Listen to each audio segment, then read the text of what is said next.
Hello friends, I am CA Sangeeta and you are watching TaxFree Global channel. Today we are learning about Section 115H of Income Tax Act, that is the benefit under the chapter to be available in certain cases even after the assessee become resident. So first of all we read the extract from the Income Tax Act of Section 115H. So let's start. Where a person who is a non-resident Indian in any previous year become assessable as resident of in India in respect of the total income of any subsequent year, he may furnish to the assessing officer a declaration in writing along with his return of income under section 139 for the assessment year for which he is so assessable, to the effect that the provision of this chapter shall continue to apply to him in relation to the investment income derived from any foreign exchange asset, being an asset of the nature referred to in subclause 2nd, subclause 3rd, and subclause 4th and subclause 5 of clause F of section 115C. And if he does so, the provision of this chapter shall continue to apply to him in relation to such income for that assessment year and for every subsequent assessment year until the transfer or conversion other than by transfer into the money of such assets. So we have read the section from the Income Tax Act, but what are the analysis of this section, section 115H? Then now we explain to you. This section apply to SSC who are NRI in the previous year and become an Indian resident in current financial year. And assessee has to file a declaration to the assessing officer along with his ITR for current financial year so that the provision of this chapter shall apply to him till the investments are transferred into money value. First of all, if you want to take the benefit of this chapter, that the concessional rates for the investment income, then you have to file a declaration along with ITR for the financial year for which you are assessable as a resident of India.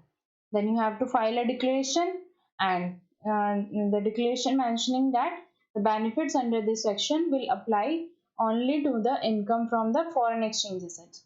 This benefit will be available only in regard to the income from the foreign exchange asset.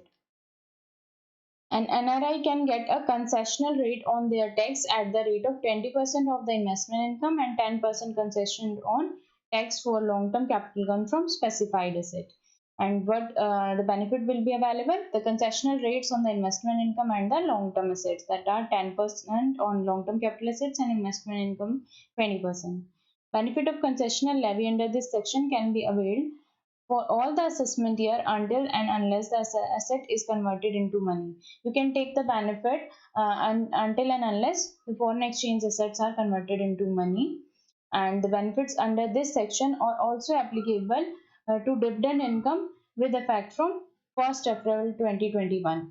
Earlier, the dividend income was excluded, but from 1st April 2021, as per the Finance Act 20, dividend income are also included in it. So the benefit of concessional rate on the dividend income can also be availed. So in regard to this section, there are some definitions here. A non-resident Indian. Non-resident Indian means an individual being a citizen of India or a person of Indian origin who is not a resident. Explanation: a person shall be deemed to be of Indian origin if he, either of his parents or grandparents, were born in undivided India. Investment income. What is the investment income? Investment income means any income derived from a foreign exchange asset. Earlier, the income, dividend income, and as per the section 115 was excluded, but as per the Finance Act 20, in 115C of the Income Tax Act, clause C, the words, figures, and the letter other than the dividend in referred to in subsection 115 shall be omitted with effect from 1st April 2021. And what are the foreign exchange assets? Foreign exchange assets means the specified assets which are which the assessee has acquired or purchased with or subscribed to in convertible foreign exchange. And what are the specified assets? Specified assets means the shares in Indian company, but this section 115H doesn't cover this subclause of specified assets. And this section 115H talks about the only clause 2nd, 3rd, 4th, and 5th of the definition of specified asset. That are the debentures issued by an Indian company, which is not a private company as per the Companies Act, and deposits with the Indian company, which is not a private company as defined under the Companies Act, and any security of the central government as defined under subclause 2 of subsection of section 2 of Public Debt Act, and any other such asset as the central government may specify in this behalf by notification in the official gazette. So, what are the conclusions of section 115H? If you are a non-resident Indian in any previous year, and at present you are the resident in India, and you want to take the benefit of concessional rate in regard to the investment income of the foreign exchange assets, then you have to file a declaration along with your income tax return to the assessing officer that you want to take the benefit under this chapter, and you can take the benefits under this chapter until and unless the foreign exchange assets are converted into money. So if you want to take the if you want to see the section as in the Income Tax Act, then you can see chapter 12A, and here it is mentioned under section 115H. There, this is the extract of Income Tax Act. And if you want to take the rate on investment income, then there are the rates mentioned, that are the 20% on investment income and 10% on long-term capital gain. And if you want to see the definitions of investment income or non-resident Indian or specified asset or foreign exchange asset, then you can see it here.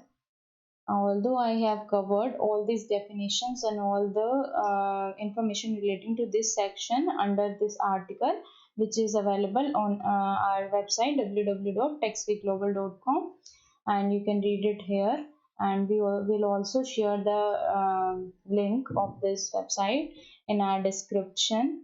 And if you have any doubt regarding this section, you can ask in the comment section. And if you like our